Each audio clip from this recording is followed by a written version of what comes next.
So welcome my channel. तो ये मेरा फ्रेंड है और आज हम आए हैं यहाँ पे दीनानगर के। यहाँ पे बहुत बड़ा मेला होने वाला है और हमें स्पेशली गेस्ट एज बुलाया गया है। और अब हम देखेंगे आगे इसका मेले का प्रॉपर।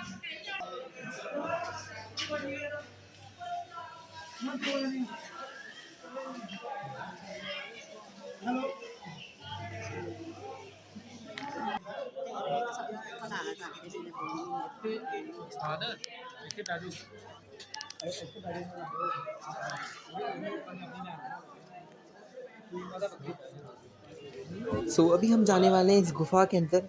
ये गुफा है इसी मंदिर की चोटी के नीचे बनी हुई है। देखा जाए तो ये गुफा बहुत ही ज़्यादा अच्छी है और ये हम देखने वाले हैं। ये देखो इतनी ज़्यादा अंदर से है, काफ़ी ज़्यादा अंदर मज़ा है। और अंदर इतनी ज़्यादा अच्छी गर्मी लगी, इतना अंदर कुछ नहीं ऐसा लगा। मौसम ऐसा था जैसे नॉर्मल। अभी हम बाहर जा रहे हैं।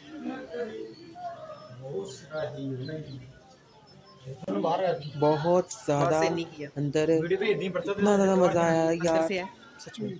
और ये हम आगे आ गए हैं अपना मंदिर के अंदर। और मंदिर के अंदर आपने देखा कि कितनी अच्छी सजावट की गई है और इसके अलावा अंदर भवन को इतनी ज़्यादा तहे दिल से सजाया गया है। और देखा जाए तो ये इनके भगवान है, जहाँ पे हम आए थे इनका ही यहाँ पे मनाया जाता है। और ये देखो कितना ज़्यादा अच्छा बनाया हुआ है, सजावट इतनी ज़्यादा अच्छी की हुई है ना कि सच में यार दिल खुश हो गया था जैसे हम। वैसे इस मंदिर का मतलब क्या है, इस मंदिर के अंदर जो मेला होता है इसका मीनिंग क्या है वो हम आगे खुद पंडित जी से इंटरव्यू के अंदर बात करने वाले हैं, उसी के अंदर देखने वाले हैं। तो आइए चलते हैं, हम उनसे बात करते हैं।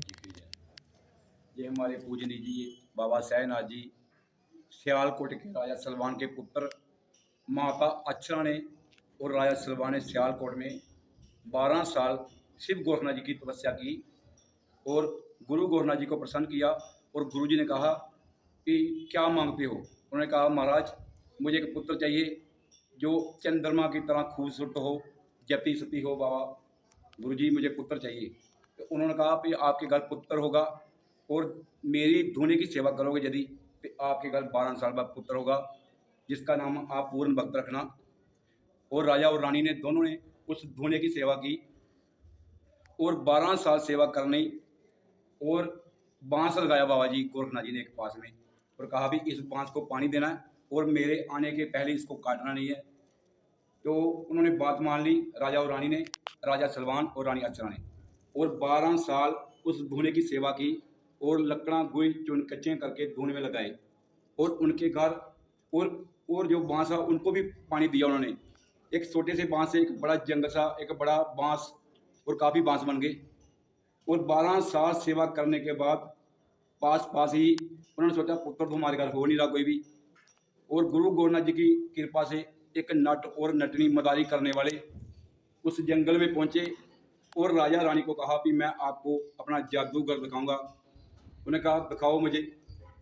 उन्होंने इतना बढ़िया जादू दिखाया कि राजा दंग रह गया और अपनी रानी जो बांस पर होती ऊपर घूमते हैं पहले पहले उस पर उन्होंने चढ़ाई और घूमती रही और आकाश में गुम हो गई। और जो नाटी और माता अच्छरा और राजा सलवान उनके पीछे पड़ गई। नाट कहता भी मेरी आपने जो घर वाली है आपने गुम कर ली है, कहीं लुका ली है और मेरी बीवी आपके पास है। वो कहते हो हम तो यहाँ पर बैठे हैं। उन्होंने कहा नहीं, आपकी जो 7वीं ड्योढ़ी है आपने जंदरे लगा लगा के उसमें रखा हुआ है। उन्होंने आवाज़ लगाई, वो अंदर से बोली नटनी जादूगर करने वाली, फिर मुझे राजा और रानी ने अंदर में छिपा रखा है। और ये जंदरे खोले और बाहर निकाली। फिर नट आया और नट ने ऐसा जादू किया आकाश में गुम हो गया। फिर नटनी राजे के पास उनके पीछे भागी भी मेरा आपने नट गुम कर लिया। तो वो आवाज़ लगाई, फिर नीचे उतारा और कहा भी मैं ऐसा जादू नहीं देखूंगा। राजा और रानी ने कहा। वो कहते हमारा क्यों। कहते इतना जादू मैंने कभी ज़िंदगी में सोचा नहीं, देखा नहीं, आपने दिखाया, मांगो जो मांगना है। उन्होंने कहा भी मेरे का तो पुत्र भी है, सबको है। गुरु गोरखनाथ जी का वो चमत्कार था। उन्होंने कहा भी बताओ फिर कैसे।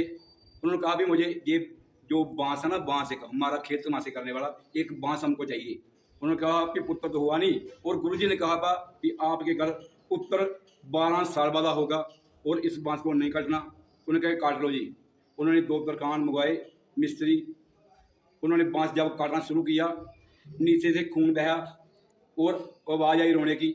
उन्होंने फिर ऊपर से थोड़ा सा किया, फिर खून की धारें निकली और रोने की आवाज़ आई। उन्होंने 3 फुट ऊपर जाके उसको बांस को काटा, उसके बीच से दूध की धाराएं निकली और बच्चा निकला, जो उन्होंने राजा और रानी को देना, भेंट करना था। उन्होंने कहा भाई मारेगा तो पुत्र ही बहुत है। उसी समय गुरु गोरखनाथ जी प्रकट हो गए और राजा को कहा भाई आपको कहा था भाई ये बांस नहीं काटना है, चलो आपने काट लिया, कोई बात नहीं, ये बच्चा है जो मैं आपकी गोदी में डालता हूँ, यही बच्चा आपके घर रहेगा। और उन्होंने फिर उनका बच्चे का पंजाब डाला, चंदन चौंकियाँ और पंगूड़े चंदन के बना के उसके सूत्रे डाले। 21 दिन बाद 5 दिन बाद पंजाब 21 में सूत्रे पाए और पहला होटा अचरा देती है, दूसरा देती है दाई। फिर उन्होंने कांसीपुरी के पंडित बुलाए कि आओ पंडित जी, हमारे बच्चे के कोई कर्म कांड, इसका जन्म गंडमूल है या नहीं है देखो। कांसीपुरी जो पंडित बुला के उन्होंने उसके वेद निकाला और कहा पंडितों ने भी आपका ये पुत्र गंडमूल है, इसको आप 12 साल के लिए कहीं जंगल में रखो, दूर रखो, नहीं तो आपका राजपाट नहीं रहेगा। उन्होंने फिर जंगल में एक बोरा बनाया, एक महल बनाया, उस बीच जंगल में उसे पूर्ण को 12 साल के लिए छोड़ दिया और मंत्री संतरी और गोलियां दाइयाँ सब उसकी सेवा टहल के लिए छोड़ दिया। 12 साल तक उसके जंगल में रहा पूर्ण भगत बोरे में। जब 12 साल का हुआ और पूर्ण भगत जी बोरे से बाहर आए और राजा जी को मिलने के लिए गद्दी जद्दी जो होती है, एक बग्गी होती है, उसमें बैठ के राजकुमार पूर्ण अपने माँ बाप को मिलने के लिए आया और पिता ने देखा कि मेरा पुत्र पूर्ण आ रहा है। उन्हें बड़े चाव मल्हार से अपनी गोदी में बैठाया और पूर्ण को पूछा कि आपने क्या शिक्षा सीखी है पूर्णा।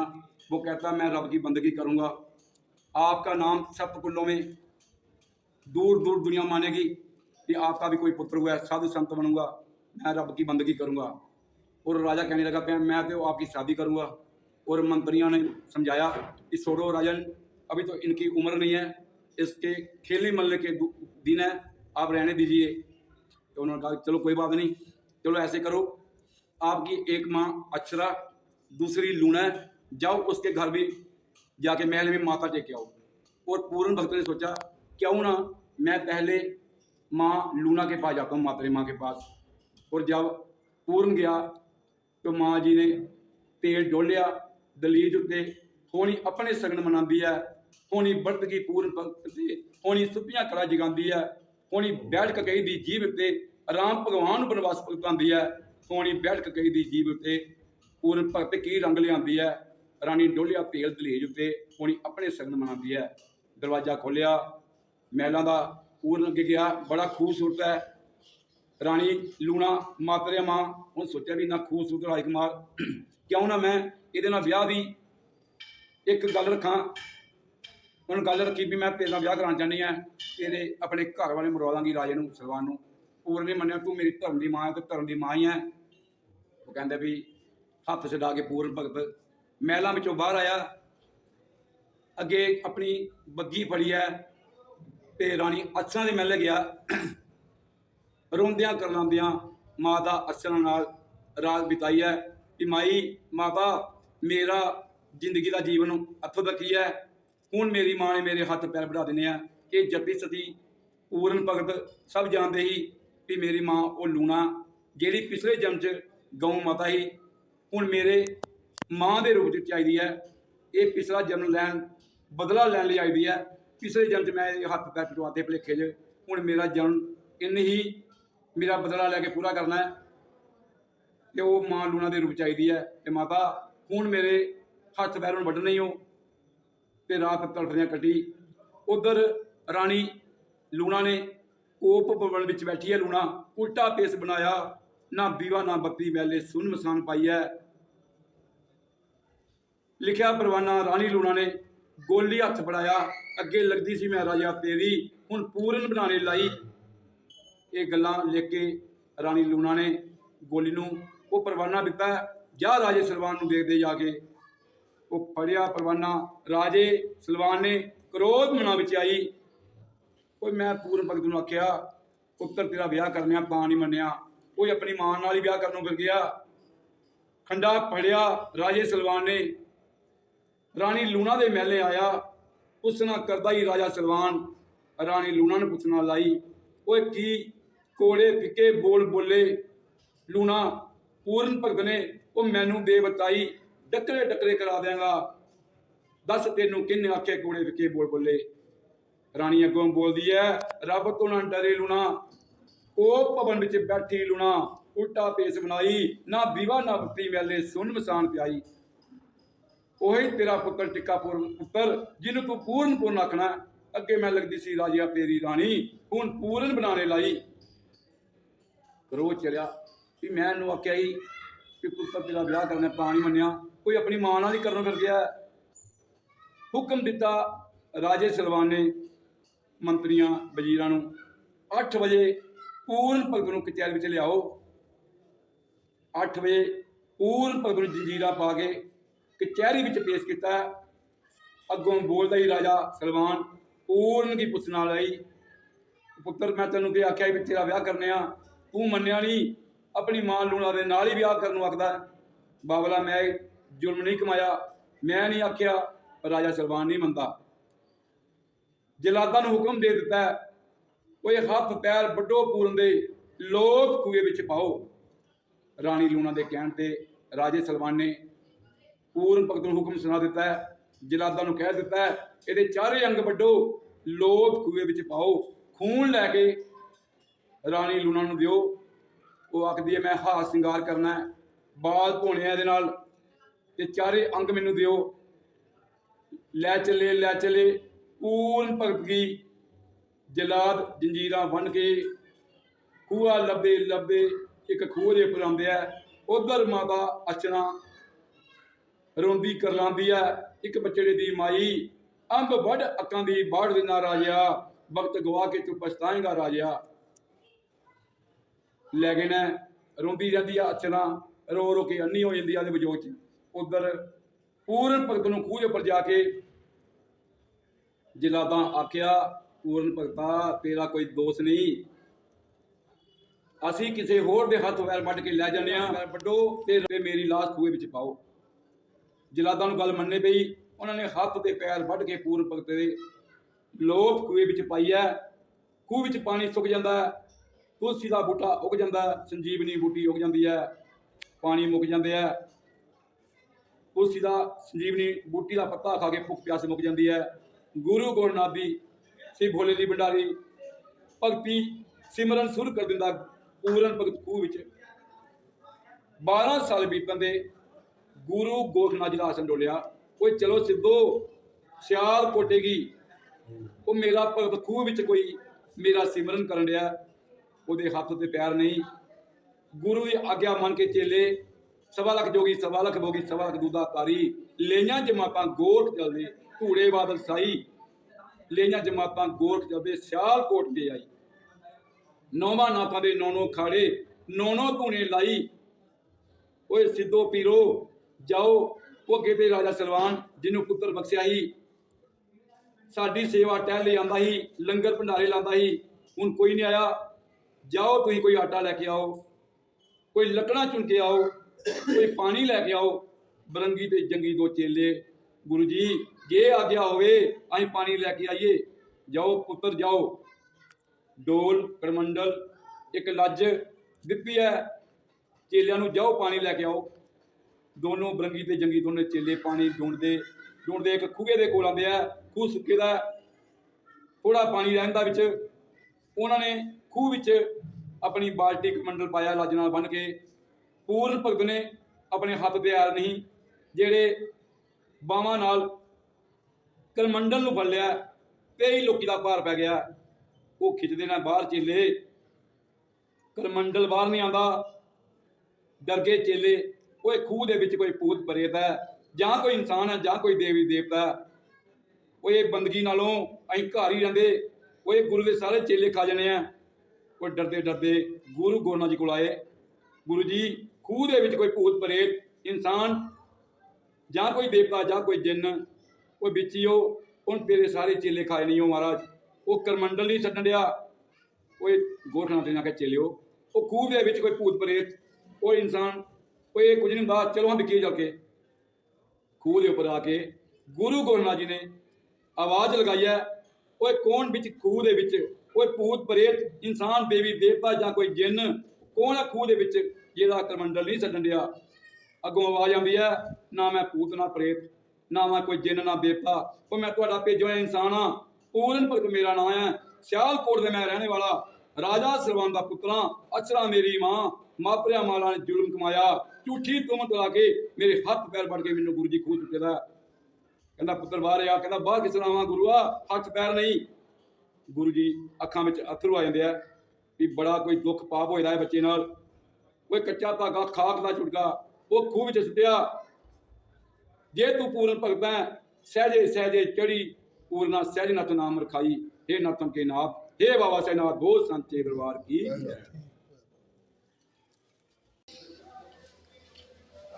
सुबह सुबह की देखो कितना ज़्यादा अच्छा सजावट हुई है।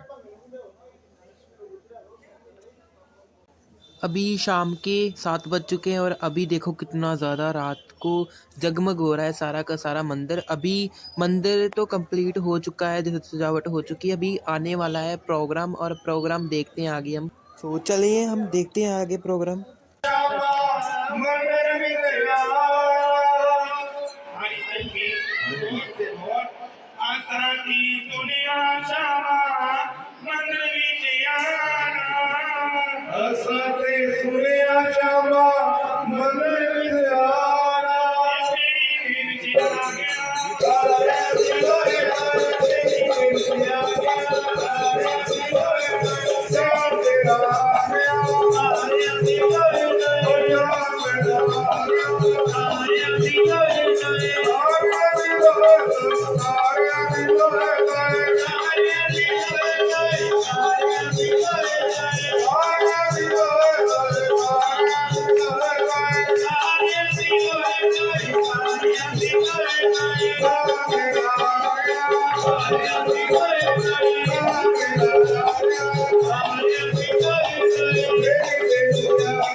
शामा तेरे करके शामा तेरे आज बाबा जी ने कहा बाबा तेरे करके बाबा तेरे करके बाबा तेरे करके बाबा तेरे करके मेरे करके और तेरे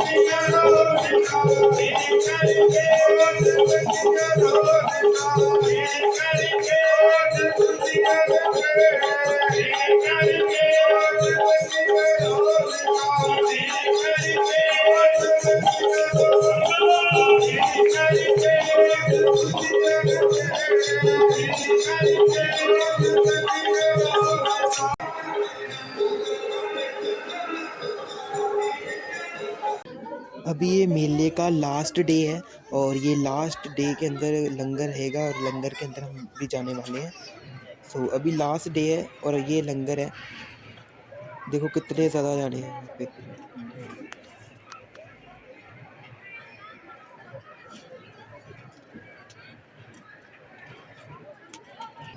सेवादार नंबर 1, सेवादार 2, ये कुछ सेवादार है, हमारे असिस्टेंट है।